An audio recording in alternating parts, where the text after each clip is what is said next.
By popular demand, it's my honor and pleasure to introduce Hillary Bilbrey. Thank you very much. Good morning. Are you guys awake yet? Are you sure?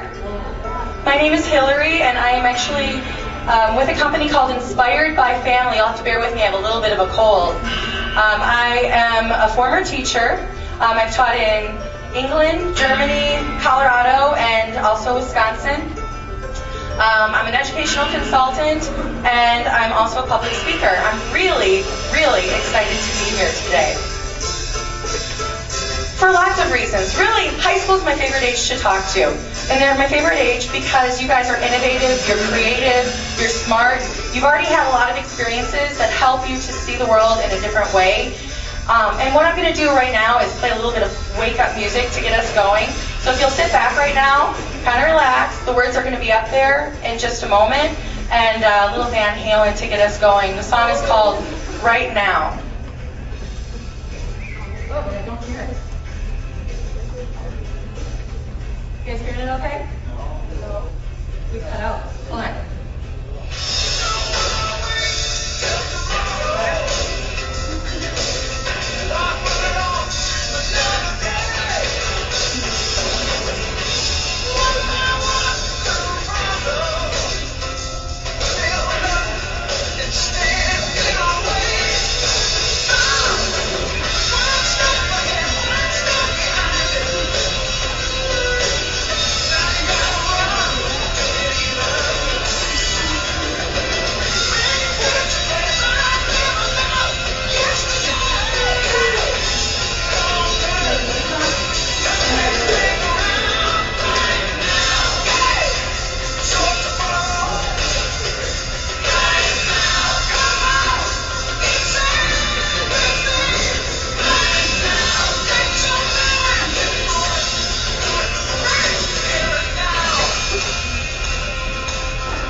Okay, so right now you have an opportunity to evaluate yourself and your life and how things are going for you. Right now you have a chance to kind of see, are you on a good path? Are you making good choices? Or do you have a little bit of work to do to get back on a healthy path? One that'll help you make some good choices and good decisions in your life. There's a lot of people that are going to be here today trying to help you make some of these choices and some of these decisions.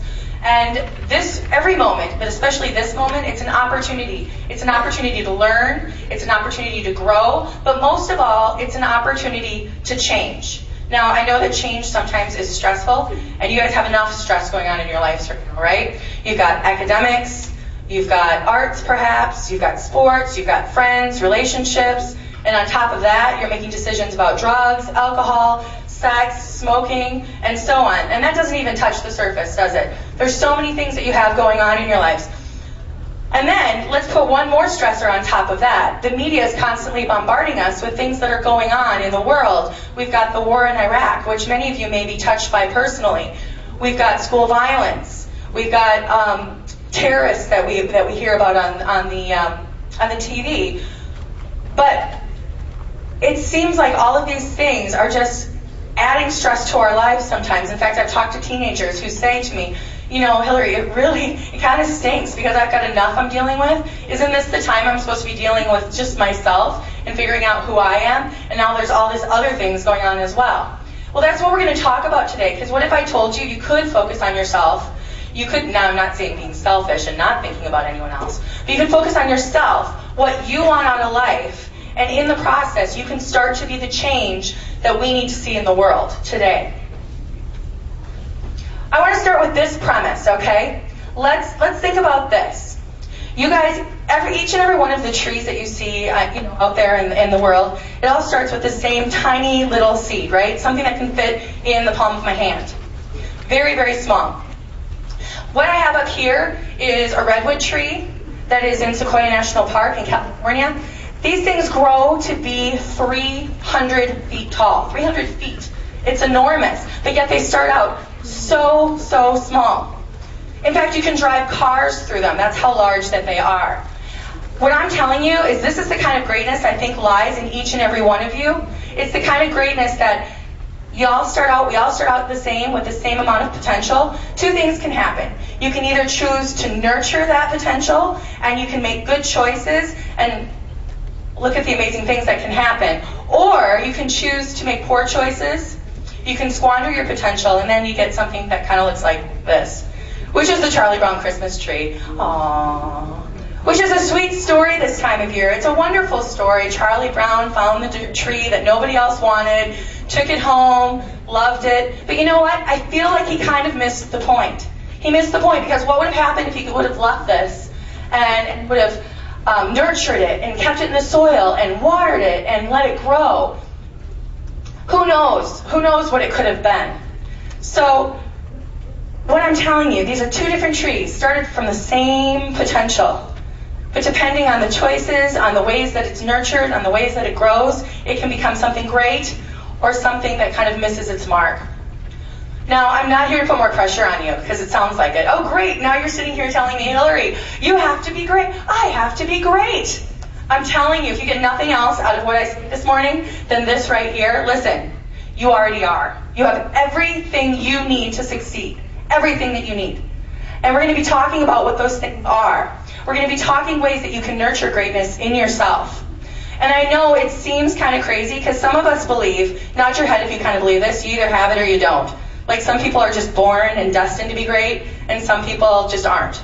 You have like your really cool people, and I don't know who the cool people are anymore. You know, when I was back in school, back in the old days, you know, it was the captain of the football team, or the homecoming queen, or the smartest kid in class.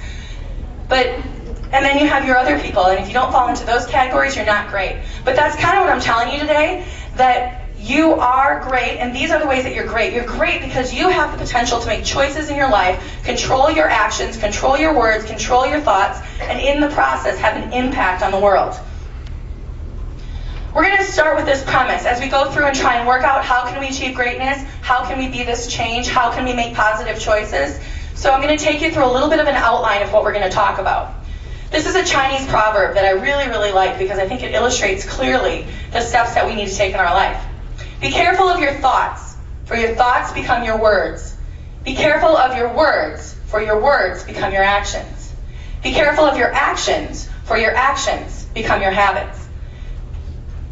Be careful of your habits, for your habits become your character. Be careful of your character, for your character becomes your destiny. Now, I know that this sounds, it's like, great, okay, what does that mean? It's just a bunch of words. All right, let's talk about what it means. Let's break it down and really address what each one of these things mean and how it affects us, and see if you can pull something from it that makes sense in your life, okay? Every single message in here may not apply to you. What I want you to do is really focus on what can I take away from this and what can I apply to my life right now. Think back to that song that we were listening to, right now. What can you do to change what you're doing in your life right now? Okay, so we're going to go ahead and start talking about thoughts. And I need 3 volunteers.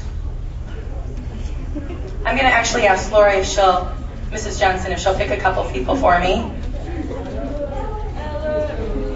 Thank you. Okay, come on up.